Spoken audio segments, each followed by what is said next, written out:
So we have a surprise guest. Guess who it is? It's the fresh pea back from Mexico. I should give you my good side. I got stung in the head yesterday. How's the lip? The lip's pretty good. Wow. This side. So you had a good plastic surgeon? Very good. And it healed really well. I was worried about being in the sun. He's like, whatever you do, wear sunscreen every day. So I've been in the sun like this. But yeah, that's great. It's kind of a non-issue. Yesterday I got stung in the face, so it's a little poofy. Speaking of I'm the non-beekeeper. So I'm glad that you came over to help me. So the bees, well, I've been rebuilding the hive. We haven't, I'll show the bees here in a little bit. But what we're doing here is putting in the, what's this, foundation? Foundation. Foundation for the top bars of the hive. And so can you explain real briefly what this stuff does? What is this stuff? It comes in sheets here. So foundation is just a, oops, do you have another one? Sorry.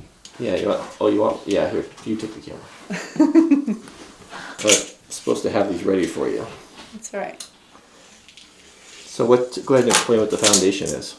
So foundation basically just mimics, I might need to dug out again. It just mimics the actual hive pattern. Let's see if I can get it. Of the bees. It has, what are these, hexes? Hexagons, I think. It has these little hexes. It's just embossed, so it's thin, it's not thick like honeycomb, but it gives them the pattern to which to draw their comb out. That's not hot enough. No? That's why it's setting up so quick. It looks molten, but it's not. So we've got the comb in here, and we've got some beeswax that we're just melting. This is custom made tool. Excellent. By me, a bent spoon. So usually when it melts the wax inside the spoon, you're good. If the wax starts setting up on the spoon, then it's too cool. Very scientific. Yeah, it's very. When it starts smoking, it's too hot. The way I used to cook. And so the reason beekeepers use foundation is to help the bees establish order in the hive. So what Cody has here, he's got all of the top bars that are going to be in his hive. They're actually going to be in the hive like this. And the bees draw comb from the top down. And so they will draw the comb out on this foundation. It gives them a guide, and it keeps the comb straight in orderly segments. If you don't do that, they can free-form in the hive, and generally they free-form as if they were inside of a tree in these circular swirly patterns, and it's impossible to manage. Okay, so we've got the old combs, or the old bars here. You can see I pulled the comb off of it, and so we've got to clean that out. So I'm just taking this chisel here and scraping that off. There's a kerf in there that I cut with the table saw, and I just take this ice pick and I'm just cleaning out this wax, and the orange stuff is propolis, right? What do they call it, propolis? It is propolis. Bees, I know my bees, they didn't like to have any cracks or nooks and any type of a crack that was in the hive. They immediately filled it with that propolis. It's really sticky stuff. Wax dipper, patent pending. Oh, and it meets your criteria. It's nice and hot. Are you doing two spoons? Oh, I already forgot to cut. Here. Oh. I should have cut because you were doing it. That's okay. I think we'll catch it in time. So hopefully that hasn't set up there, and we should be able to just push that in there. And as that wax is going to dry, it'll hold that foundation in there. So that'll give them something to start building upon. Perfect.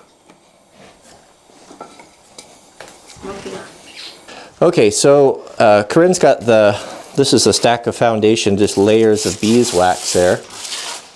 And I've got this, I think that is a tile floor cutter, or Is that what that is? Floor tile, that Man, it BCT works stuff. good. So the foundation comes in sheets. This sheet is the size of a large brood box. And a lot of people will use the entire sheet, but it's really a waste. It's not necessary. A 1-inch strip on the top is just as good as a whole piece. This. Aesthetically, anything where there's like a lot of them, like it could be a lot of air bottles or trucks all lined up. I like that. I like to see rows and rows of the same thing. I kind of feel bad cutting on your nice new That's what it's for. bench. That's why it's so thick, so you can plane it down every 5 years and smooth it out. Did I show you the taco guy, his cutting board? No. It looked like a bowl. It was just a piece of tree. And the really good taco guys, the divot was probably this deep. And they're like, chop, chop, chop, chop, chop. I've seen that with old meat cutter butcher blocks. Yeah. Right. So do you know why cutting boards, butcher block cutting boards are on end grain? Why they make them this way? So the end grain's on the top? Yeah, because it's a lot more resistant to the cuts. It's not resistant. It actually, if you put a microscope on wood on the end grain, it looks like a bunch of straws. Yeah. And so when your knife goes in it, rather than cutting the grain of the wood and dulling the saw, it just spreads it out. Yeah, you just go between them. It's beautiful. That's why they butcher block like that. I like the smell of the beeswax so much. Sometimes when I'm in here working in the winter, I'll put the pot on the stove and just melt it, and it fills the room. Yeah, and then just take it off. There's nothing like it. No, it's like a candle, but you're not burning it. It's even better. Yeah, I wonder how many times you can get the smell out of it before it doesn't have any more smell. I'll bring you some honey, and you can just add some honey into it. He couldn't find his boss, so I couldn't even get in to sit in it. But they look nice. They look really nice. And so we went online last night and looked at Craigslist. Yeah. Okay. Done with wax? Nice work. They're going to be happy with their new little house. With the beautiful symmetry. Don't mess it up. I don't know if I can get all of them. Here. Nope, it's going to be 2 trips. Yeah. I hate making 2 trips. Yep, give them a push. Oh yeah, anything to get out of 2 trips.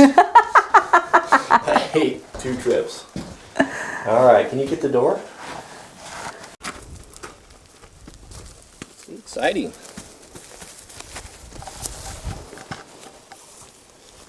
Well, now what?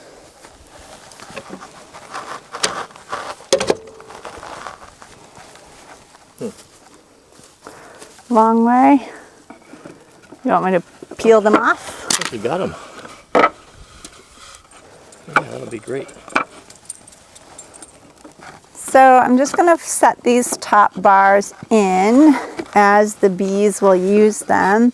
And when you start a hive, you have maybe 6 pounds of bees. What is that? How many thousand? Yeah, six, I don't know, 6 or 7 pounds, that's about right. Yeah, is a general rule of thumb. And you don't want to give them too much space right off the bat, because sometimes they'll start like forming comb up in the corner, or they start doing some interesting patterns. So you want to kind of manage them a little bit. Now this is a top bar hive, and it's different than my hive in that the hive is not stacked. And so in order to make a smaller space, you need dividers so that you can, here's the divider, so that you can kind of create a smaller, cozy home for them. This divider's got that cutout in it. This is the feeder. And so what happens for the newbies is you need to feed them, and they eat a lot. So they haven't been in this area. They don't know where the flowers or the nectar is. So it's important that you give them the best start that you can. So this little feeder is just a trough and a reservoir, and it just fits in here. So when you peek in here, you can see the little reservoir is in the actual hive. It's kind of like a Grecian bathing pond there, where go down the little stairs there and drink. This is pulls a vacuum, so you fill that up with sugar water and you put that in there, and then it maintains a level. So as the bees drink the syrup, it just goes down, and you can just keep filling it. Now, what was your earlier idea? Oh, this is this hateful process of taking this thing in and out, and the syrup spilling. And you're smushing them? Yeah, I thought, I'll just drill a hole in the top of that, and then I'll just pour it in, and then you just told me it's under a vacuum. That's not going to work. So you just saved me going down to the store again today. That's why it's nice to have somebody that's had bees before, just to help you. So if we look inside here, you can see the divider to the left and to the right, and that's giving the bees just a small area. And as they build out the comb, and when they need more space, then we can simply pull this divider out, move it over, and add another bar. Some added obstacles. Size?